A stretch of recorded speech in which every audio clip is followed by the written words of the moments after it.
যে করে না ও কাফেরের কাছে চলে গেল, যে করে মুনাফিকের কাছে চলে গেল। আর আল্লাহ রাসূল বলেন আল্লাহ বলেন ইন্নাল মুনাফিকিনা ফিদ দারকিল আসফালি মিনান নার, মুনাফিকরা নিশ্চয় নিম্ন জাহান্নামের মধ্যে, এমন জাহান্নামের মধ্যে যাবে, আগে মুনাফিক দিবে, তারপরে কাফের দিবে, তারপরে মুশরিক দিবে, তারপরে বেদিন দিবে, এইভাবে যে শাস্তি দিবে। সবচেয়ে নিচে যদি আপনি যাকে আলু যদি পুরা দেন, সেদ্ধ দেন, সবচেয়ে নিচে যদি যায় তাহলে কি বেশি বেশি সেদ্ধ হবে, ওটা মুনাফিকের বেশি সেদ্ধ করবে। আল্লাহ বলেন আসফালি মিনান নার, আসফাল হলো তুমি সবচেয়ে নিচে, ইসমে তাফজিলে সিগা ব্যবহার করবে, মানে বেশি থেকেও আকবার। আল্লাহু, আল্লাহ মানে কি? আল্লাহ আকবার মানে সবচেয়ে বড়, সবচেয়ে বড়, যার কোনো সীমা রেখা না। আসফালি মিনান নার, আসফালি মিনান নার কি সবচেয়ে নিচে, সবচেয়ে নিচে, যার কোনো নিচে আর নাই। এই মুনাফিকদের এরকম শাস্তি হবে। হযরত ওমর রাদিয়াল্লাহু আনহু তো হুজুর কাছে যায় না, হঠাৎ কাছে বলতে হয় হুজুর অধিকাংশ যারা কাজ করে তাদের এই নামটা মুনাফিকের তালিকা, বলেন না নাউজুবিল্লাহ। কিন্তু কিয়ামতের দিন দুনিয়ার মধ্যে জালিমদেরকে আল্লাহ ছাড় দিবেন নাকি? ছাড় দিবেন? আল্লাহ স্পষ্ট বলতেছেন সূরা ইব্রাহিমের মধ্যে যে জুলুমদের ব্যাপারে আল্লাহ বলতেছেন ওয়ালা তাহসাবান্নাল্লাহা গাফিলান আম্মা ইয়ামালুজ যালিমুন, ওয়ালা তাহসাবান্নাল্লাহা, হে রাসূল আপনি মনে করিয়েন না, গাফিলান আম্মা ইয়ামালুজ যালিমুন, জালিমরা যা অন্যায় বিচার করে আমি আল্লাহ তাআলা গাফিল থাকি, মানে কি তাদের বিচার আমি করিব না। কিন্তু হ্যাঁ রাসূল সাহেব বসে আছে কতক্ষণ পর্যন্ত চুপ বসে থাকে? আল্লাহ বলেন দেখি, আল্লাহ রাসূল করে বলতেছেন যে কতক্ষণ পর্যন্ত আমি চুপ থাকি, জালিমদের ব্যাপারে বিচার কতক্ষণ পর্যন্ত করি না।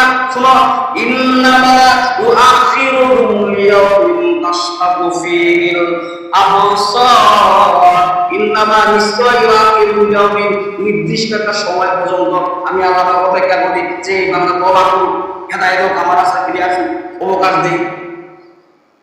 আমি আল্লাহ জালিমদের ব্যাপারে নির্দিষ্ট সময়টা অপেক্ষা করে, সময় করে, যে এই বুঝে আমার বান্দা আমার সাথে তওবা করবে, জালিমের জুলুম আর করবে না, জুলুমবাজ মানুষের সাথে জুলুম করবে না, আমাদের বাবা ঠিকমতো বুঝাই দেবে, মানুষের সাথে ভালো আচরণ করবে, মানুষকে ভালো সম্মান করবে, নির্দিষ্ট একটা সময় পর্যন্ত আমি আল্লাহ ওদের ভয় করি, অপেক্ষা করি। ইন্নামা নিশ্চয় ও আখিরু ইয়াউমিন, ইউ আখির বলতে কি বোঝায়? মুআখির করি মানে দেরি করি, ইয়াউমিন মানে নির্দিষ্ট একটা সময় পর্যন্ত।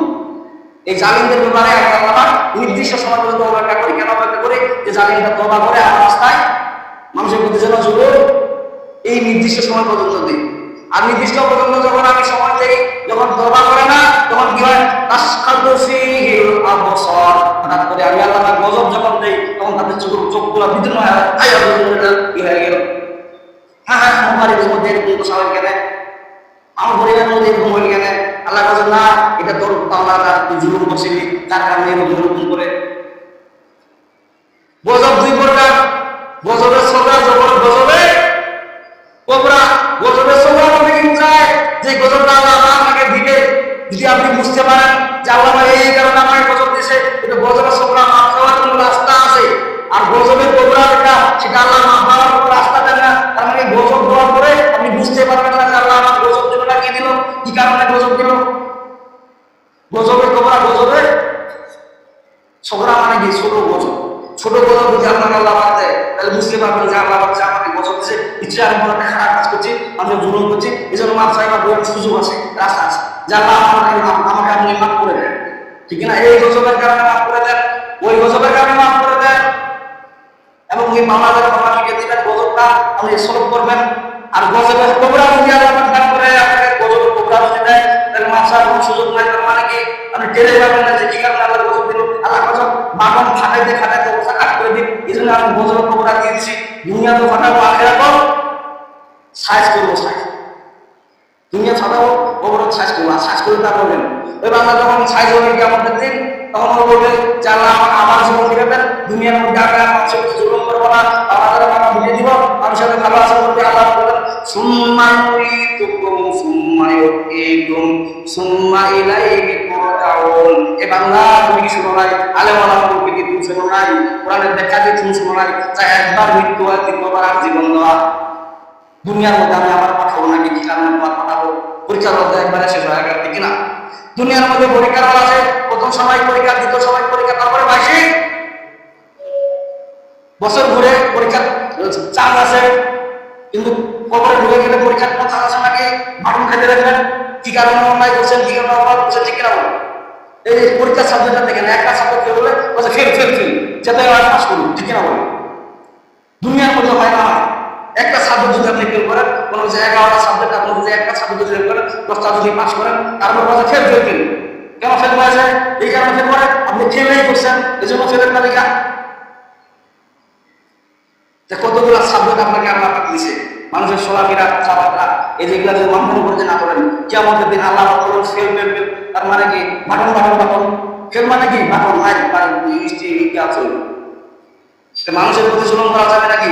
আপনি মনে করেন না যে আমি একজনের প্রতি জুলুম করতেছি, আল্লাহ আপনাকে তামাশা দেখেছে না, আল্লাহ তামাশা দেখে না, আল্লাহ আপনাকে তওবা করার সুযোগ দিচ্ছে। কতক্ষণ পর্যন্ত? আল্লাহ বলছেন ইন্নামা ইয়াকিরুল লিয়াউমিন, আমি নির্দিষ্ট সময় পর্যন্ত তাকে সময় দেই যে তারা যে জুলুমটা করেছে এটা বুঝুক, বুঝে জুলুমটা সলভ করুক, তারা যেন আর জুলুম না করে।